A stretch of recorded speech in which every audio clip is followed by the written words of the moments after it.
guess my conversation today is going to be more around sort of, I guess the mental battles around sales. I think we can all agree that sales is a job that has some like wonderful highs, and then some pretty nasty lows as well. And there's an awful lot of stress that goes into that. I think particularly with just having moved from perhaps new quarter, we all know those sales reps that hit target, and then at the end of the quarter they're in a real good place, and then they come into work the next day and they're back down to zero. So kind of the conversation today will be and around sort of how to gain a little perspective of what we do, and hopefully this conversation and listening to it can help you perhaps reduce some stress, increase your collaboration at work, hopefully enjoy the job more, which will ultimately allow you to increase your performance and hopefully take home more money. That's sort of the goal here. And I guess the biggest thing to remember is that all we actually do is sell software.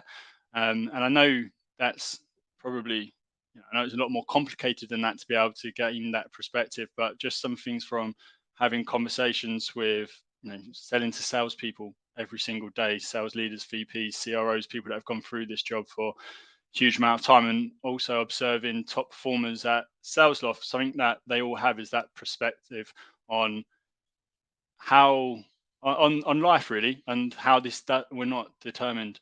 Our overall performance isn't just who we are as a person. We don't need to carry that everywhere in life. And it's almost, if I look at some of the top performers at SalesLoft, it's almost they have that ability to detach and almost act like they don't care. And I've always wondered sort of how they can get to that point, because they obviously care about the performance and the revenue they're generating and things like this.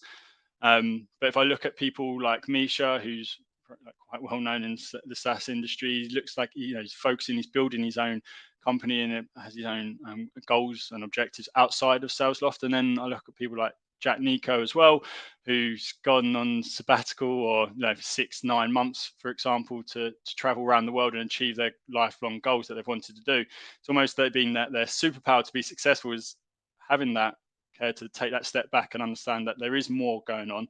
And as salespeople, there is a lot more going on in our lives, and having that perspective of how important it is. And it's unlocking that ability allows them to detach and, in my opinion, increase their performance even more so. So just kind of what we've been doing at SalesLoft within sort of our AE team, that is how can we gain as much perspective as possible on our lives in order to free us up. And something that I've been utilizing alongside my manager recently has been, we sat down and decided to have a conversation around, okay, well, what's the 3 most important things for me in order to be happy?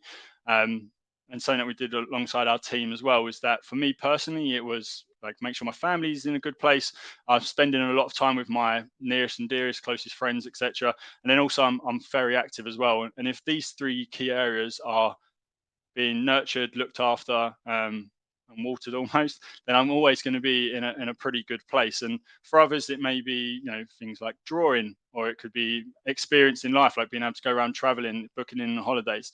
I look back at former managers that I used to have and leaders, is that they, at the end of every quarter, they'd always have a new holiday ready planned. They would always have something that they'd be working towards, and just offer them that goal to step back and realize there's more going on to life, and they're still able to achieve everything they want to, whether or not they hit their number. But what I'm seeing more and more is that these people that do hit their number routinely are always looking to sort of have that perspective of stepping back and understanding there's more going on in our life. And so how we build out this plan of when you have those 3 key reasons, or 3 things that determining factors that are going to make you happy, is, well, how often do you need to do them? How much time do you need to give them? And who needs to be involved in that? And then the next step is, how can work facilitate those? So for experiences, for example, how much do you need in order to go out and experience and enjoy the life that you're looking to do? And what do you need to do at work in order to achieve those goals? And making sort of work be our secondary facilitator, really, rather than we're still focusing on our key objectives there. And just tools and different ways that we include this into our work scheme here at SalesLoft and my own personal goals. I build these into sort of my own one-to-ones that I have. So we sit down at the beginning of the week and go through probably the standard deal cycle. Okay, look at pipeline. Okay, now what's going to close this month? What's closing next month? What do you need from the team, etc. But then I'm always looking to put in these additional goals and making sure my manager actually is being held accountable to ensuring that I'm going to the gym 5 times or playing rugby as well.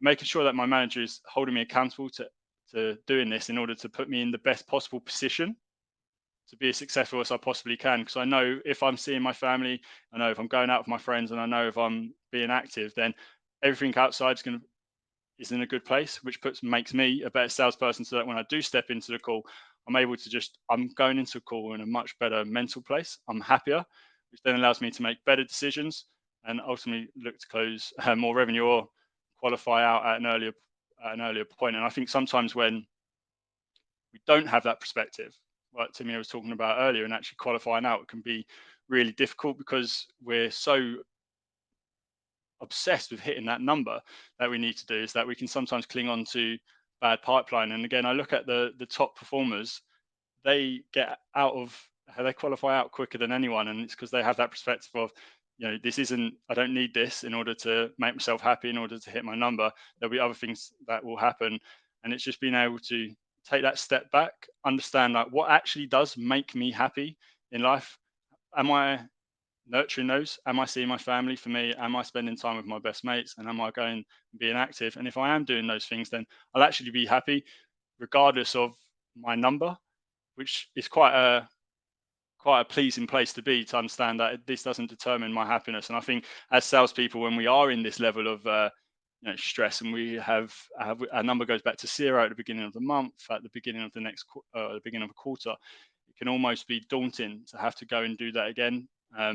But being able to take that step back, I found, has allowed me to sort of relax a little bit at work, chill out, and then when I go into these meetings, I'm in a much better place in order to be successful, and I'm a better salesperson, and ultimately a better person for my colleagues to be around as well. So just sort of to recap on that, being able to take that step back and understand that all we do is sell software, and it's not to belittle our jobs or anything like that, but we're not changing policy, and we're not saving lives daily. That actually, as long as I look after the three most important things that drive happiness in my life, then I'm going to be be able to be a lot more successful in the day to day of my work, because I'm a happier, better person.